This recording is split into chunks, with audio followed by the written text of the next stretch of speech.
BA भाग प्रथम राजनीति विज्ञान प्रथम प्रश्न पत्र राजनीति विज्ञान के मूल आधार।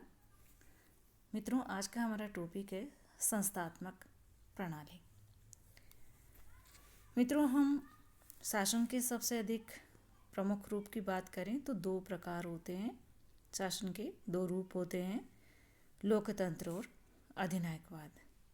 इनमें लोकतांत्रिक व्यवस्था को विभिन्न रूपों में अपनाया जा सकता है। लोकतंत्र का एक रूप संसदात्मक या अध्यक्षात्मक शासन के रूप में हो सकता है। लोकतंत्र का एक अन्य रूप एकात्मक या संघात्मक शासन के रूप में भी हो सकता है। राज्य और धर्म के आपसी संबंध अथवा अर्थव्यवस्था आदि के आधार पर लोकतंत्र के अन्य रूप भी हो सकते हैं, लेकिन लोकतांत्रिक व्यवस्था के सबसे अधिक प्रमुख रूप जो है वो संस्थात्मक व अध्यक्षात्मक शासन तथा एकात्मक व संघात्मक शासन के रूप में ही हो सकते हैं।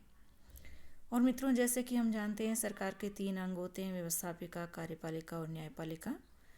व्यवस्थापिका और कार्यपालिका के पारस्परिक संबंध के आधार पर शासन व्यवस्थाओं का संस्थात्मक एवं अध्यक्षात्मक रूप में वर्गीकरण किया जा सकता है। तो आज हम पढ़ रहे हैं संसदात्मक या संसदीय शासन व्यवस्था। ये शासन की वो व्यवस्था है जिसके अंतर्गत व्यवस्थापिका और कार्यपालिका परस्पर एक दूसरे से संबंधित होते हैं और कार्यपालिका व्यवस्थापिका के प्रति उत्तरदायी भी होती है।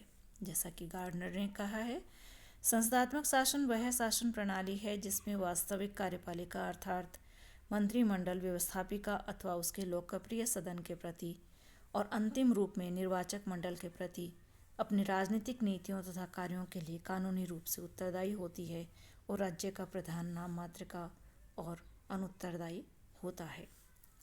इसी प्रकार मित्रों, गेटल लिखते हैं कि संस्थात्मक शासन शासन के उस रूप को कहते हैं जिसमें प्रधानमंत्री और मंत्रिपरिषद अर्थात वास्तविक कार्यपालिका अपने कार्यों के लिए कानूनी दृष्टि से व्यवस्थापिका के प्रति उत्तरदायी होती है। क्योंकि आधुनिक राज्यों की व्यवस्थापिका के 2 सदन होते हैं, ये हम जानते ही हैं। द्विसदनात्मक व्यवस्थापिका होती है, इसलिए मंत्रिमंडल वास्तव में उस सदन के नियंत्रण में होता है जिसे वित्तीय मामलों पर अधिक शक्ति प्राप्त होती है और जो निर्वाचकों का भी सीधे ढंग से प्रतिनिधित्व करता है। तो इस शासन व्यवस्था को मंत्रिमंडलात्मक शासन या उत्तरदायी शासन के नाम से भी पुकारा जाता है। इसके अंतर्गत कार्यपालिका शक्ति किसी एक व्यक्ति में निहित न होकर मंत्रिमंडल या कैबिनेट नामक एक समिति में निहित होती है, इसलिए इसे मंत्रिमंडलात्मक शासन कहते हैं। इसके अतिरिक्त इस शासन व्यवस्था में कार्यपालिका व्यवस्थापिका के प्रति उत्तरदायी होने के कारण इसे उत्तरदायी शासन के रूप नाम से भी पुकारा जाता है। हम संसदीय शासन व्यवस्था को पढ़ रहे हैं तो इसमें शासन का जो प्रधान होता है वो नाम मात्र का प्रधान होता है, यानी जो राजा या राष्ट्रपति होता है वो नाम मात्र का प्रधान होता है और शासन के वास्तविक प्रधान के रूप में मंत्रिपरिषद के द्वारा कार्य किया जाता है। ये जो वास्तविक शासक है जिसके द्वारा कार्य किया जाता है, तो ये लोकप्रिय या निम्न सदन में जिस राजनीतिक दल को बहुमत प्राप्त होता है, राज्य के प्रधान द्वारा उस राजनीतिक दल के नेता को प्रधानमंत्री पद ग्रहण करने के लिए आमंत्रित किया जाता है। यानी लोकसभा के जैसे हमारे यहाँ लोकप्रिय सदन का नाम लोकसभा है, तो लोकसभा के बहुमत दल के नेता को हमारे यहाँ प्रधानमंत्री पद ग्रहण करने के लिए आमंत्रित किया जाता है। मंत्रिपरिषद को सामूहिक उत्तरदायित्व के सिद्धांत के आधार पर काम करना होता है, इसलिए प्रधानमंत्री साधारणतया अपने ही राजनीतिक दल में से मंत्रिपरिषद का निर्माण करता है और साधारणतया मंत्रिपरिषद के सदस्यों के लिए व्यवस्थापिका का सदस्य होना आवश्यक होता है, किंतु प्रधानमंत्री किसी ऐसे सदस्य को भी मंत्रिपरिषद में शामिल कर सकता है जो व्यवस्थापिका का सदस्य न हो, यानी द्विसदनात्मक व्यवस्थापिका में से किसी भी सदन का सदस्य न हो। तो इस मंत्री को संविधान द्वारा निर्धारित निश्चित अवधि के भीतर जो है व्यवस्थापिका का सदस्य बनना आवश्यक होता है।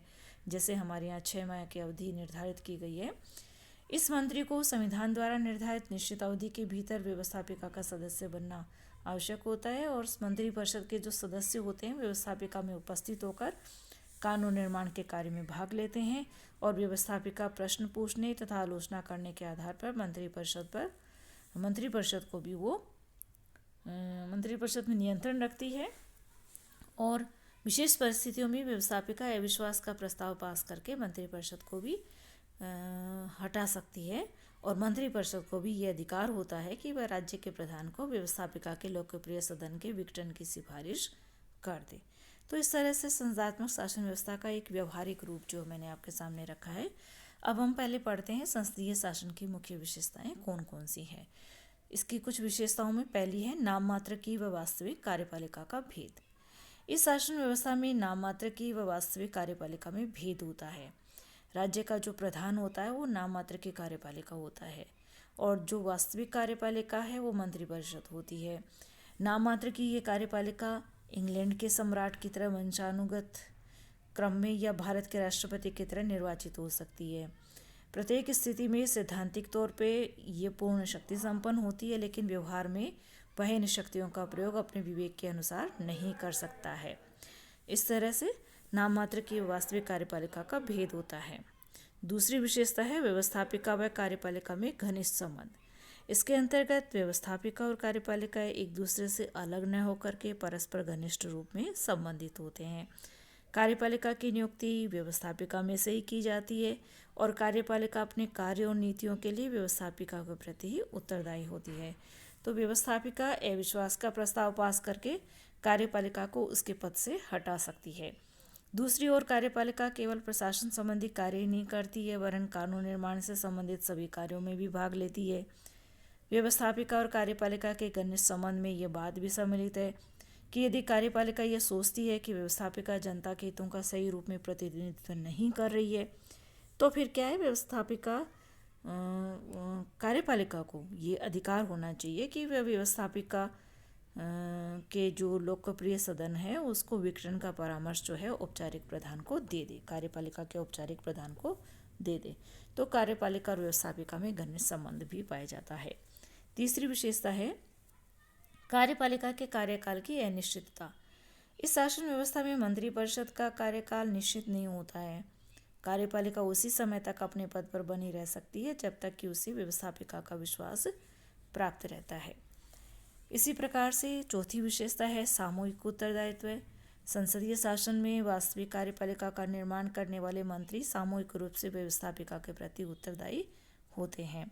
संसदीय शासन का नियम है सब एक के लिए तथा एक सबके लिए, और जैसे कि कहावत है वे इकट्ठे ही तैरते हैं या इकट्ठे ही डूबते हैं। इसका अर्थ ये है कि मंत्रिमंडल में जब एक निर्णय हो जाता है तो प्रत्येक मंत्री का कर्तव्य है कि उसका संसद और जनता में समर्थन करें, चाहे मंत्रिमंडल की बैठक में वह इस निर्णय से सहमत हो या असहमत हो। मंत्रिमंडल जो है जनता, विधानमंडल और कार्यपालिका के औपचारिक प्रधान के सम्मुख एक इकाई के रूप में कार्य करता है। पांचवी विशेषता है व्यक्तिगत उत्तरदायित्व। प्रत्येक मंत्री अपने अधीन विभाग का प्रबंधक होता है। इस प्रकार उसे व्यक्तिगत रूप से उस विभाग को सुयोग्य ढंग से चलाने के लिए विधानमंडल के प्रति उत्तरदायी रहना होता है। और इसकी अंतिम विशेषता है प्रधानमंत्री का नेतृत्व। संसदीय शासन में प्रधानमंत्री मंत्रिमंडल का नेता होता है। वह मंत्रिमंडल रूपी मेहराब की आधारशिला है और लास्की के शब्दों में हम कह सकते हैं कि मंत्रिमंडल के निर्माण, जीवन और अंत में केंद्रीय स्थिति रखता है, प्रधानमंत्री रखता है। संसद के निम्न सदन में बहुमत दल का नेता होने के कारण यह सदन का भी नेता कहलाता है। जैसा कि कहा गया है, प्रधानमंत्री में एक साथ 4 व्यक्तित्व मिले हुए होते हैं। पहला, वह कैबिनेट अर्थात देश की सरकार का प्रधान होता है। दूसरा, वह संसद का नेता होता है। तीसरा, वह कैबिनेट का राज्य के प्रधान के साथ संबंध स्थापित करता होता है। चौथा, वह राजनीतिक दल का प्रधान होता है। तो इस तरह से संसदीय शासन की मुख्य विशेषताओं में पहली थी नाम मात्र की व वास्तविक कार्यपालिका का भेद, यानी दोहरी कार्यपालिका होती है। दूसरा, व्यवस्थापिका व कार्यपालिका में घनिष्ठ संबंध होता है, यहाँ तक कि व्यवस्थापिका में से कार्यपालिका बनाई जाती है। तीसरा है कार्यपालिका के कार्यकाल की अनिश्चितता, क्योंकि कार्यपालिका का जब तक विश्वास है लोकसभा में या उसके निम्न सदन में तब तक ही उसे पद पर रहने का अधिकार होता है, और जिस दिन उसका विश्वास नहीं रहता है उस दिन उसको हटना पड़ता है। चौथा, सामूहिक उत्तरदायित्व है, किसी एक के विरुद्ध अविश्वास का प्रस्ताव जो है वो सभी के विरुद्ध माना जाएगा।